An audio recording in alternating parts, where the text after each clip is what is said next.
Hello everyone, এটা আমার একদম ফার্স্ট টাইম একটা ব্লগ, তাও আবার মনসা পুজোর। এতদিন তো আমরা নাচের ভিডিও দিতাম, কিন্তু ফার্স্ট টাইম দিতে মন গেল, তাই ছোট্ট করে পুজো দিয়েই শুরু করলাম। বাড়িতে ছিল মনসা পুজো, তো সেই উদ্দেশ্যেই একদম সকাল সকাল আনন্দে চাটা খেয়ে নিয়ে আমার শাশুড়ি মা একটু মালা গাঁথছিল।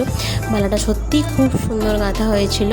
তো তারপর সকাল সকাল স্নান টান সেরে বেরিয়ে পড়েছিলাম পুজোর উদ্দেশ্যে। তারপর দেখতেই পাচ্ছ ভীষণই সুন্দর রাস্তা, যদি কারো স্নান করার ইচ্ছা হয় এই খাদের মধ্যে ডুবে যেতেও পারে, গায়ে কাদায় ভরে যাবে, ব্যাস।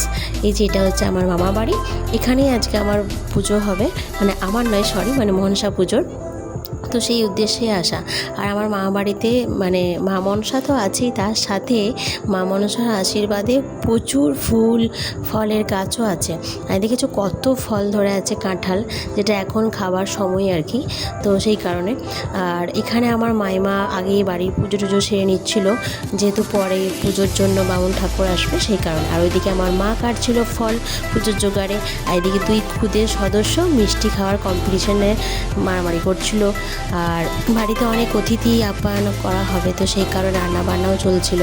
শুধু তো পুজো করলে হবে না, পেট পুজোটা একটু দরকার, কারণ পেট শান্তি থাকলে তবেই মন দিয়ে মানে মাকে ডাকা যাবে। এটা জাস্ট জোকসের মতো বললাম, সেটা নয়, ভক্তিটাই আসল। তো সেই কারণেই মুড়ি টুড়ি বোঁদে এইসব ঘুগনি ছিল আর কি খাবার। আর এই হচ্ছে আমার দিদা, আমার মামা বাড়ির দিদা। ছোট থেকে এর কাছেই মানে এনার কাছে আমি মানুষ হয়েছি।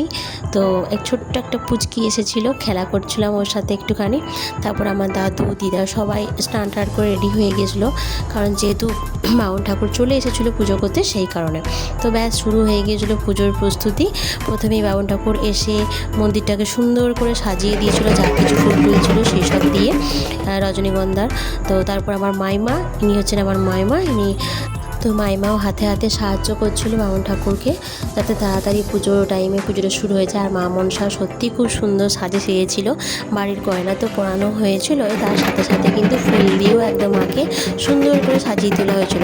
আর অনেকজন চলে এসেছিলো পুজো দিতে, আশেপাশে সবাই। তো এখানে ফল মূল যা কিছু লাগে মোটামুটি সব কিছুই রেডি হয়ে গিয়েছিলো।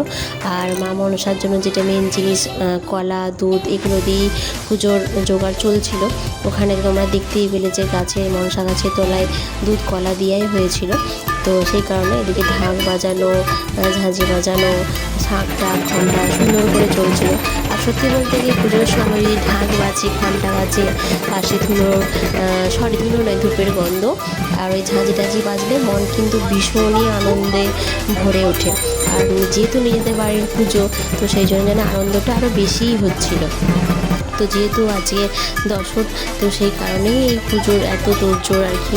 তো আর প্রতি বছরই এইভাবে আমাদের বাড়িতে পুজো হয়। আর এই হচ্ছে আমার ছোট্ট পুচকু ছেলে, যে ওই ঠিক করে বাজাতেও পারছে না ঝাঁঝিটা, কিন্তু বাজাবে না। বাচ্চাদের তো ওগুলো বেশ ভালোই লাগে, মজার বিষয় সেই কারণে। আর এদিকে আমি যখন মা মনসার মুখটা দেখছিলাম, এত সুন্দর পাশ থেকে ধূপের ধোঁয়াটা যাচ্ছিল, ভীষণই সুন্দর লাগছিল, মানে অপূর্ব দেখতে লাগছিল মুখটা, সেই কারণেই বেশি করে হয়তো আমার ভালো লাগছিল। তো যাই হোক, এখানে মায়ের আরতি হচ্ছিল। আরতি এত সুন্দর লাগে দেখতে যে কি বলবো, আশা করি তোমাদেরও ভালো লাগবে।